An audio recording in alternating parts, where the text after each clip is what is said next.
Hi செல்லக்குட்டீஸ், இன்னைக்கு ஒரு mini vlog பார்த்தலாமா வாங்க. ஸோ இன்றைக்கி வந்துட்டு மாமா வீட்டில் நான் தான் சமைக்க போகிறேன். அம்மா வந்து ஊருக்கு போயிட்டாங்க. ஸோ என்னென்ன பண்ணுறேன்னு பார்த்தலாமா. காலையில் எழுந்திரிச்சோடனே வாசல் தெளித்து கோலம் போட்டேன். எனக்கு கோலம் போட தெரியாது. பட் எனக்கு தெரிஞ்ச மாதிரி கோலம் போட்டுட்டு அதுக்கப்புறம் உலை ஊற்றி வச்சுட்டு சைடில் வந்து மாமாவுக்கும் அப்பாவுக்கும் தண்ணி வேறு காய வச்சுட்டு இருந்தேன். அப்புறம் சாம்பார் வச்சிடலாம் இன்றைக்கி அப்படின்னு சொல்லிட்டு பருப்பும் அதுக்கப்புறம் தக்காளி பெருங்காயம் எல்லாத்தையும் போட்டு வேக வச்சு தனியாக எடுத்து வச்சிடலாம். அதுக்கப்புறம் சாப்பாடு வெந்துருச்சு, அதை வடிச்சிட்டு பக்கத்தில் டீ வச்சுட்டு 4 முட்டையை வேக போட்டேன். மாமாவுக்கு வந்துட்டு வெண்டைக்காய் சாம்பார்னால் ரொம்ப பிடிக்கும்னு ஆரம்பத்தில் சொன்னாங்க. சரி இன்றைக்கி நம்ம வெண்டைக்காய் சாம்பார் செய்யலான்னு சொல்லிட்டு பருப்பெல்லாம் வேக வச்சு எடுத்து வச்சாச்சு. வெண்டைக்காய் சாம்பார் வந்துட்டு நான் ஃபஸ்ட் டைம் பண்ணுறேன். எப்படி வரப்போகுதுன்னுலாம் தெரியல. அதுக்கப்புறம் வந்துட்டு வெண்டைக்காவை நல்லா வெறும் சட்டியில் எண்ணெய் ஊற்றாம வதக்கி எடுத்துகிட்டு பண்ணிங்கன்னா சூப்பராக இருக்கும். அப்புறம் பீட்ரூட் பொரியல் பண்ணாலும் சிரவி வச்சாச்சு. பீட்ரூட் பொரியல் பண்ணுறதுக்கு வெங்காயம் பச்சை மிளகாய் வதக்கி அதை வந்து நம்ம போட்டு எடுத்துட வேண்டியதான். அதுக்கப்புறம் முட்டையை 2ஆக வெட்டி மசாலா போட்டு ஃப்ரை பண்ணி எடுத்துட்டேன். அப்புறம் கொஞ்சம் மாவு இருந்துதா, சரி அப்பாவுக்கும் மாமாவுக்கும் சப்பாத்தி சுட்டு கொடுத்தலான்னு சொல்லி சப்பாத்தியும் சுட்டு கொடுத்தாச்சு. குழம்பு ரெடி ஆயிடுச்சு, பொரியலும் ரெடி ஆயிடுச்சு. எல்லாத்துக்கும் டிஃபனுக்கு போட்டு கொடுத்துட்டேன். அவங்க 8 மணிக்குள்ளே கிளம்பிடுவாங்க.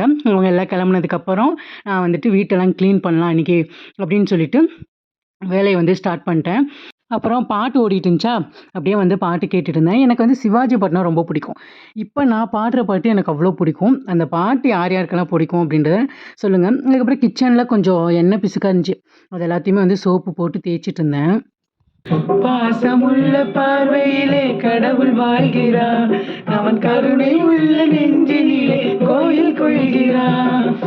இதோ எந்த தெய்வம் முன்னாலே நான் ஒரே ஒரு புன்னகையில் கண்டேனே. பாட்டெல்லாம் போட்டு வைப் பண்ணிவிட்டு வீடு எல்லாத்தையுமே வந்துட்டு கூட்டி எடுத்துட்டேன்.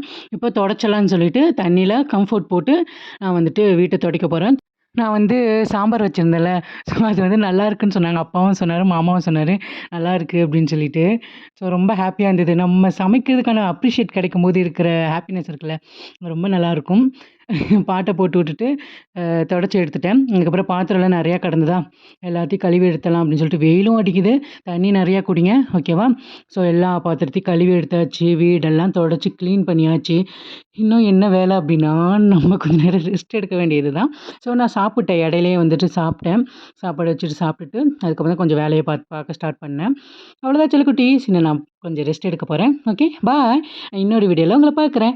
ஹாப்பியாக இருங்க, சேஃபாக இருங்க, எல்லாரையும் ஹாப்பியாக வச்சுக்கோங்க. Love you so much.